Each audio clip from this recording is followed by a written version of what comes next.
C'est le moment de présenter notre prédicateur de ce jour. Pour ceux qui ne le connaissent pas, c'est Sergi Terrel, notre pasteur, qui va partager la parole ce matin avec nous. C'est avec grand plaisir que je te cède la parole.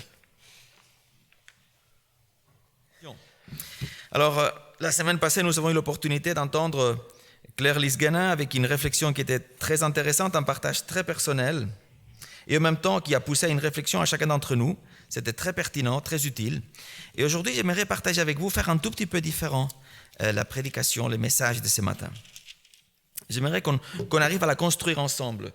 J'aimerais qu'on s'y approche tous, qu'on regarde deux éléments, deux parcours, qu'on entame une réflexion. Certainement, on ne peut pas partager de vive voix les avis qu'on va avoir chacun d'entre nous, mais j'aimerais laisser le temps pour qu'on puisse arriver à des réponses individuellement.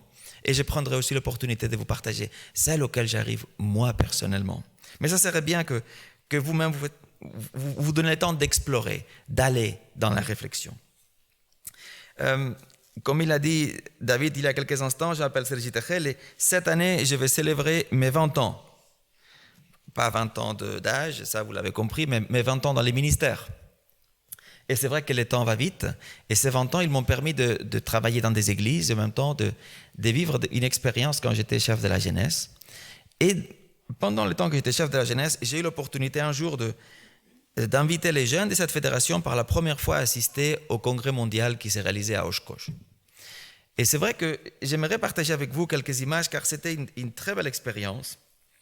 Et c'est là qu'on a vécu quelque chose. Ça, c'était le titre, ça, c'était le groupe de jeunes qu'on est parti.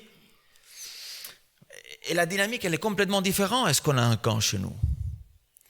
Je ne vais jamais oublier la première fois qu'avec les jeunes, on était arrivés, on était accueillis par nos amis, nos frères et sœurs de groupes de jeunes du Québec. C'était très agréable d'être avec eux. On était installés avec eux. Et la première fois qu'on est allé à la grande esplanade dans laquelle on vivait les activités spirituelles tous ensemble, je ne vais jamais oublier une des jeunes filles du groupe qui s'est retournée vers l'arrière. Chacun d'entre nous, on arrivait avec notre petite chaise pour s'asseoir, une chaise pliable. Et surprise, elle dit, « Tout ça, c'est des scouts comme nous ?» Et c'est vrai, tout ça, c'était des scouts comme nous. C'est pas tous les jours qu'on trouve 47 000 jeunes qui partagent les mêmes valeurs, la même foi. Ça, c'était notre groupe, un petit groupe de la Suisse, qui était assez différent d'autres. Assez surprenant la façon de vivre, les mêmes valeurs, les mêmes principes, la même façon de comprendre l'appel qu'on a reçu, mais on les vivait, ces différences, d'une façon assez positive. Mais par contre, il y a eu un jour, ça c'est notre groupe qui descendait les drapeaux à un moment donné, il y a un jour dans lequel on a vécu quelque chose d'assez surprenant, c'était les samedis matins. Et je ne vais jamais oublier, les samedis matins, on était 3 moniteurs et on allait ensemble pour les services des cultes des samedis matins. On avait fait les longues queues qu'on devait faire pour pouvoir avoir une douche. Il fallait se lever à 4h30 pour avoir une douche. C'était une bonne idée. Et finalement, on arrive, on commence à marcher en groupe. Et je me rappelle que devant moi, il y avait 2, 3, 4 jeunes. Il y avait un moniteur un peu plus en arrière. Et on avançait vers l'endroit, vers l'esplanade où on avait le moment du service. Et je vois qu'il y a un chef de jeunesse d'une autre division qui s'approche à ces jeunes qui sont tout devant moi. Il parle avec eux et quelque chose se passe. Ces jeunes de notre fédération, ils me regardent, ils attendent que j'arrive, ils hésitent de faire demi-tour. Et je m'approche et je vois que la personne qui parle, elle a un visage assez fermé, comme fâché. Et il commence à parler avec les jeunes, je vois que le ton avec lequel il parle, il est assez sec, assez dur. Et je lui dis bonjour. Et il me répond de façon très sec, il me dit « Vous êtes qui, vous ?» Alors la question, elle était un tout petit peu surprenante. Je me suis présenté. Et c'est quelque chose que des fois, quand on a des différences assez entre pays, entre différentes divisions, mais on a tous une même hiérarchie qu'on connaît bien, on respecte. Et au moment que je me suis présenté, je n'ai pas hésité à dire quelle était ma position dans la jeunesse. Et soudainement, son visage, il a changé radicalement. Et là, il a dit, mais vous ne pouvez pas aller au culte. Pourquoi? Car vous n'êtes pas habillé pour aller au culte. Et c'est vrai que la fédération fait partie d'une division qui est une des rares divisions dans le monde dans laquelle il y a une seule tenue de jeunesse. On a une seule tenue et on est assez surpris dans les autres pays du monde car dans notre division, chaque pays a une chemise d'une couleur différente. Chose qui ne se passe pas dans l'autre endroit du monde. Ils ont une chemise pour toute la division. Et il était surpris parce qu'on était avec l'unique tenue qu'on a à l'EGIA, la jeunesse adventiste. Et dans toute la division, on a une seule tenue pour les activités comme pour les activités des troupes, comme les activités d'église. Normalement, il y a une autre tenue de gala. Et nous, on ne portait pas de tenue de gala. Il demandait à nos jeunes de faire demi-tour et aller se rhabiller avec la tenue de gala pour aller samedi au programme. Et je me rappelle très bien que je lui mis les mains dans la pole et je lui expliquais, tu vois, dans notre division, on a les mêmes valeurs, les mêmes principes, mais on a une seule tenue. Il était très surpris, il n'avait jamais entendu ça. Et ces jours-là, je lui expliquais avec beaucoup d'amour et gentillesse qu'on était bien habillés pour aller à l'église et que nous, c'était comme ça et qu'on allait participer au programme. Un programme que, comme vous pouvez voir, c'était assez impressionnant. On était placés, juste pour l'information, dans cette zone-là. Chose qui était très beau. Ça m'a fait penser cette expérience. C'est une expérience que j'ai partagée avec vous parce que on dit en espagnol une phrase qui est similaire. L'habit fait le moine en français aussi, vous le dites. Et c'est vrai que l'habit, c'est une question d'identité. Même s'il n'a aucune fonction, quelques-uns d'entre nous, on s'est mis une cravate ce matin. On la met. Et des fois, on est un peu surpris parce que si on ne l'a pas, on est un peu perdu. L'habit fait partie de nous. Et si on nous enlevait cette capacité à nous habiller comme chacun d'entre nous, il le fait, comme il souhaite le faire. Si on nous uniformisait tout le temps, 24 heures sur 24, avec un seul habit, chacun d'entre nous, les mêmes, ça enlèverait carrément un élément de notre identité individuelle. Pire encore, ce serait le fait qu'on nous enlève les habits, n'est-ce pas? L'habit, c'est un élément que plus ou moins fait partie de notre être. Et aujourd'hui, j'aimerais parler avec vous, discuter avec vous, vous partager l'histoire de deux hommes. Des hommes que non seulement ils n'avaient pas le choix de choisir, mais à un moment donné de sa vie, ils vont être complètement nus. Nus. Et les récits bibliques nous en parlent de cette nudité. Et c'est intentionnel qui va en parler. Et les premiers de ces personnages, j'aimerais les partager avec vous. Mettre cette image, la voir ensemble et après pousser à une réflexion individuelle. Le premier de ces personnages, c'est un personnage très intéressant. On connaît peu à son sujet avant des événements qui sont expliqués là. Mais le texte va prendre bien le temps de nous faire comprendre pourquoi il est nu. Expliquer les conditions, les raisons qu'il y a derrière sa nudité. Et pour bien connaître cette histoire, je vous invite à chercher dans votre Bible, dans l'évangile de Marc, le chapitre 5. C'est un épisode que peut-être vous avez entendu, probablement vous le connaissez la plupart d'entre vous, mais si vous n'avez pas une grande expérience de partager avec la révélation, c'est peut-être une histoire que vous avez entendue. Et c'est une histoire qui nous parle d'un monsieur, un bonhomme qui se trouve loin et vers lequel le Christ, qui est un mouvement, quand il est dans les évangiles, il va arriver proche de l'endroit où il se trouve. Et le texte va nous dire, ils arrivèrent sur l'autre rive de la mer dans les pays des Géraséniens. Aussitôt que Jésus eut débarqué, un homme sortant des tombeaux et possédé d'un esprit impur vint au-devant de lui. On comprend les circonstances qui poussent cet homme à avoir cette démarche, mais même le comportement, il est assez surprenant. Il avait sa demeure dans les tombeaux. Personne ne pouvait plus les lier, même avec une chaîne. Souvent, il avait eu les fers aux pieds et avait été lié des chaînes. Mais il avait rompu les chaînes et brisé les fers, et personne n'avait la force de les dompter. Mais finalement, les Christ vont intervenir.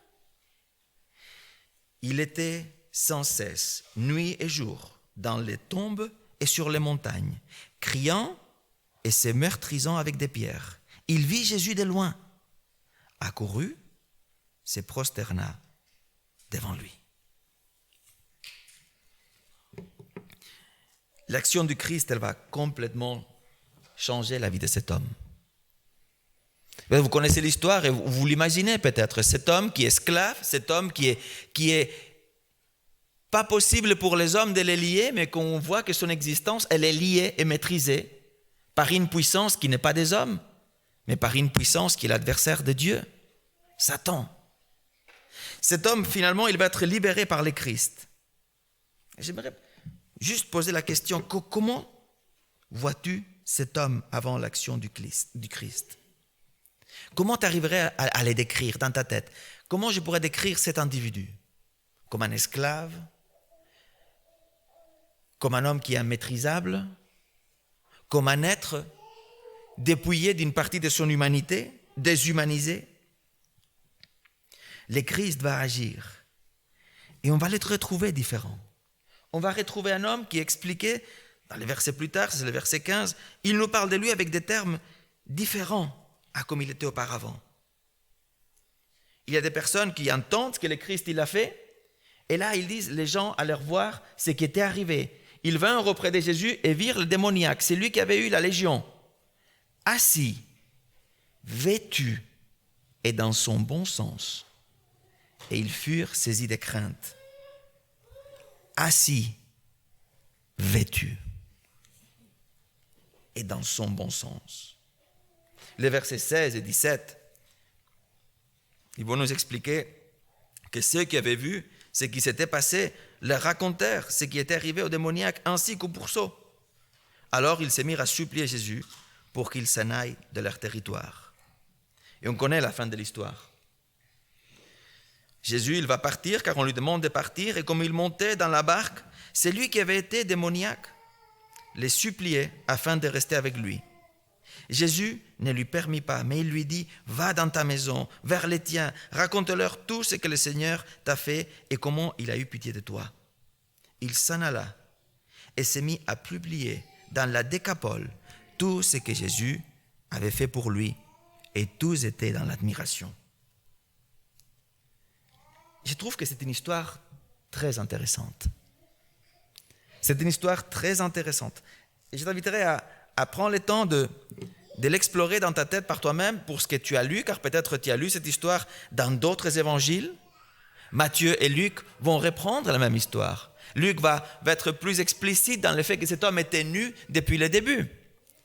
Même si Marc laisse comprendre quand les gens sont surpris de le retrouver assis, vêtu et dans son bon sens.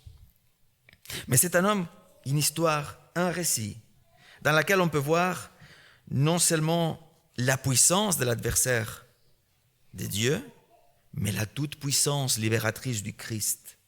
On retrouve un homme restauré par le Christ, libéré d'une violence, assis, avec tout son bon sens, vêtu. Le Christ est intervenu, le Christ est parti. L'homme veut suivre le Christ lui dit non. Et le Christ va continuer à vivre dans cette région grâce au témoignage de cet homme. Et beaucoup vont être touchés par le témoignage de cet homme. Ça, c'est la première image que je voulais parler avec vous, le premier individu, mais il y en a un deuxième. Un bref épisode. Si ici on se trouve vers le début de l'évangile, celui-ci que j'aimerais partager avec vous, c'est vers la fin de l'évangile, vers le chapitre 14. Chapitre dans lequel on se situe très vite. On est dans les moments avant les jugements, la crucifixion du Christ. Et le chapitre 14, verset 43, va nous parler d'un événement qui se passe. L'événement qui est indispensable pour que Jésus soit arrêté. Verset 43. Comme il parlait encore, on parle de Jésus, survint Judas, l'un des 12, et avec lui une foule armée d'épées et de bâtons, envoyés par les principaux sacrificateurs, les scribes et les anciens. On va arrêter le Christ. Judas amène une foule. Et le verset 46 nous parle de comment Jésus, il va être arrêté. On lui met les mains dessus. Surpris probablement de la violence avec laquelle on l'arrête. Le Christ parle. Et on arrive à un verset que on connaît tous, on imagine, pour ce qu'on peut connaître de la culture biblique. Tous vont abandonner le Christ. tous vont prendre la fuite. Et c'est là que Marc est différent aux autres. Et il y a un épisode qu'il n'y a que Marc qui parle. Les versets 51 et 52. Aucun autre des évangélistes va nous parler de cet épisode. Un jeune homme les suivait, vêtu seulement d'un drap. On s'est saisi de lui, mais il lâcha les draps et s'enfuit tout nu. Il n'y a que Marc qui nous parle de cet épisode. Il n'y a que lui qui va nous le présenter. Cet homme qui suit le Christ, après que tous les autres l'ont abandonné, cet homme qui suit le Christ, on le repère. On va le voir, on le prend. Il a juste un drap. Il laisse les draps et il part nu à la course. Quelle histoire, n'est-ce pas? Quel épisode! Pourquoi Marc nous parle de cet épisode? Pourquoi va nous expliquer cette histoire? Qu'y a-t-il d'important dans cette histoire pour Marc, pour l'expliquer? La plupart des fois, quand on les lit par la première fois ces textes, on s'arrête à se dire, qui était ce jeune homme? C'est pas un des 12, car le verset 50 nous dit que les 12, ils l'ont abandonné. Judas, il l'a trahi, mais les 11, ils l'ont abandonné.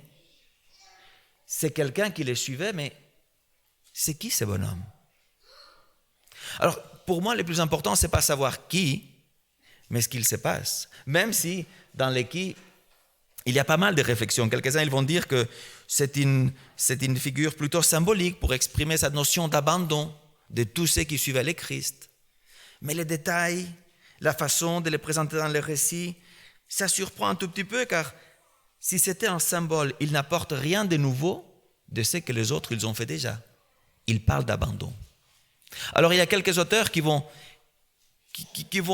peut-être pointer vers les mêmes auteurs de l'évangile de Marc. Et il parle de Jean-Marc en étant cet homme. Jean-Marc qui a écrit l'évangile de Marc, c'est lui ce jeune homme. Acte 12 nous explique que l'endroit où se trouvait Jésus avant le dernier souper, c'était justement la maison de la mère de Jean-Marc, qui s'appelait Marie. Acte 12 nous parle que c'était elle la propriétaire de la maison. Et pour quelques-uns, ce n'est pas très difficile à comprendre que Judas qui est parti et qui vient avec la foule, le premier endroit qu'il va aller chercher, c'est l'endroit où il a laissé le Christ. L'endroit où ils sont en train de souper.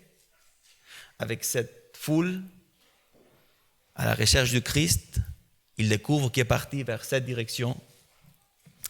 Il va à son encontre, et peut-être le jeune Jean-Marc, le jeune Marc, qui dormait et qui se lève peut-être seulement vêtu avec un drap, suit de loin pour voir ce qu'il se passe. Mais le plus important pour moi, ce n'est pas qui, mais quoi. Surtout de mettre à côté les deux personnages, car on peut faire un dialogue très intéressant entre les deux personnages. Le premier personnage, c'est un homme qui, de point de départ, il est nu. Avant de retrouver le Christ, c'est un homme qui est nu, dépouillé de toute son identité. Un homme qui... Est-il vraiment un homme?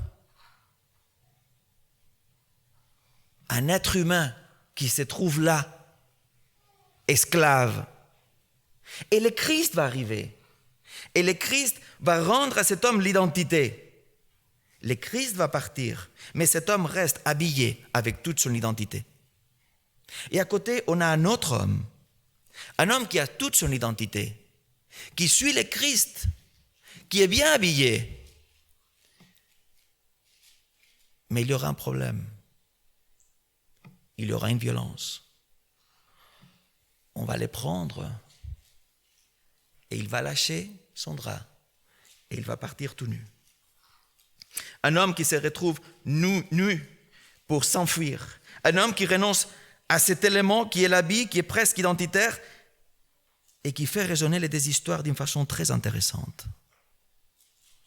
Un homme n'avait rien, trouve le Christ et il a tout. Un homme avait tout avec le Christ et il renonce à cette identité juste pour sauver la peau. As-tu vécu un moment dans lequel tu t'es senti dépouillé? pas le fait de se dépouiller pour prendre une douche, pour s'échanger, Non. As-tu vécu un moment dans lequel tu t'es senti dépouillé peut-être d'un élément qui fait partie de ton identité? Un élément qui fait partie de ceux avec lesquels tu t'identifies toi et tu veux que les autres ils t'identifient à partir de ça. As-tu renoncé à un de ces éléments peut-être une fois dans ta vie? Peut-être on te l'a enlevé sans rien pouvoir y faire. Des fois même, on a été restauré par le Christ, par la foi en Dieu. Et d'autres fois, à cause de cette foi, on est exposé à des commentaires, à une certaine violence. Et pour y échapper, il semblerait que nous laissons une partie de nous, qu'on est prêt à une espèce de négation, un certain silence. Comme ces jeunes hommes qui laissent les draps. Prenez les draps si vous voulez, prenez mes habits, mais moi au moins je sauve la peau. C'est intéressant de mettre ces deux personnages ensemble. C'est intéressant de mettre ces deux épisodes ensemble, ces deux passages, d'essayer de les faire dialoguer dans la tête individuellement, dépouillés de toute discussion avec les autres, en tant qu'être seul.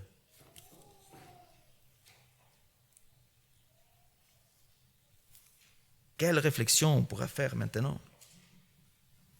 Quelle réflexion ferais-tu pour suivre avec ces messages? Si c'est toi qui devais finir la réflexion de maintenant, qu'est-ce que tu dirais? Que dirais-tu? Un homme qui n'avait rien trouve le Christ et il retrouve tout.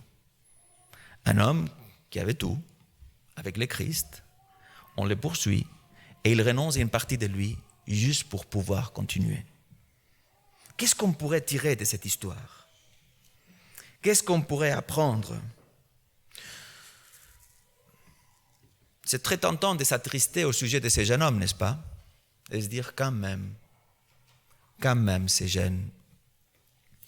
De prendre ces gestes et lui donner la valeur qu'il a, de renoncer, chose qui n'est pas surprenante, car ce jeune homme va s'inscrire dans la tradition de tous ceux qui ont suivi le Christ jusqu'au moment qu'on l'a arrêté. Les disciples, ils l'ont abandonné. Pierre, il va les nier. Ce jeune homme, il ne fait que tous ceux qui ont suivi le Christ font au moment que le Christ il est appréhendé. Ce jeune homme, il ne fait que nous remettre dans le visage la réalité. C'est impossible pour l'homme de suivre le Christ par ses forces.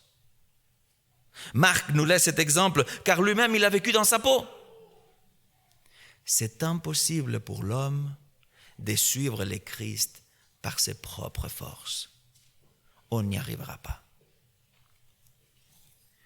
C'est tellement tentant de croire que notre identité est quelque chose de laquelle nous, par nous-mêmes, on peut bien l'assurer, la confirmer, la réaffirmer, mais que ce texte ne soit pas synonyme, que ces passages, que ces histoires ne soient pas synonymes de tristesse, ni de culpabilité, si un jour ou l'autre, on s'est trouvé dans une situation comme celle-ci. Comme il va nous dire Romains, il n'y a aucune condamnation pour ceux qui sont en Jésus-Christ. Qui condamnera? Jésus-Christ est mort, bien plus il est ressuscité, lui qui est à la droite de Dieu et qui intercède pour nous. Le but aujourd'hui, ce n'est pas d'éveiller une culpabilité quelconque, ni aucune tristesse, mais juste t'inviter à faire une réflexion personnelle. La mienne est celle-ci, c'est que j'ai pu perdre un habit, mais je ne suis pas dépouillé du Christ. C'est que peut-être je peux être nu, mais je ne veux pas perdre qui je suis. Notre identité en Christ dépasse tout ce que par mes forces je suis capable de protéger, de garder, de faire, d'être, d'accomplir. Mon identité en Christ, il n'y a pas seulement moi qui l'assure. Ce n'est pas sur mes forces qu'elle est appuyée et construite. Mon affiliation avec le Christ, ce n'est pas une question de ce que je veux seulement ou jusqu'où j'arrive, moi, individuellement. Nous le savons, mais est-ce qu'on arrive à bien l'intégrer? C'est impossible pour nous de suivre le Christ. Ce n'est pas par hasard que le Christ va nous dire, à Jean 15, Sans moi, vous ne pouvez rien faire. Et ce n'est pas par hasard qu'il nous a dit, dans un de ses derniers mots, et qui nous laisse l'évangile de Matthieu, « Je suis avec vous jusqu'à la fin des temps. » Il y a des moments dans lesquels ça fait du bien de discuter, de réfléchir au sujet de notre identité. Et on pourrait parler de beaucoup de choses sur lesquelles on construit notre identité. Ces éléments-là, c'est les éléments dans lesquels nous, on met des efforts. Nous, on met toute notre intention. Mais même ces éléments-là, ils peuvent disparaître un jour. Notre identité la plus profonde, celle qui nous définit, elle est enracinée dans le Christ, car sans lui, on ne peut rien faire. Et au-delà de nos forces, au-delà de nos limites, au-delà de ce qui pourrait paraître à nos yeux un échec, au-delà de notre faiblesse humaine, il y a cette promesse et cette assurance que notre identité est enracinée dans le Christ. Et il nous promet qu'il sera avec nous jusqu'à la fin des temps. Alors que Dieu nous garde, qu'il nous accompagne, qu'il nous inspire, et qu'on puisse partager un jour cette identité, peu importe les moments qu'on peut vivre circonstanciellement, peu importe les échecs, peu importe les failles qu'on peut avoir, qu'on soit rassuré, car c'est grâce à lui et en lui que nous sommes les fils de Dieu. Amen.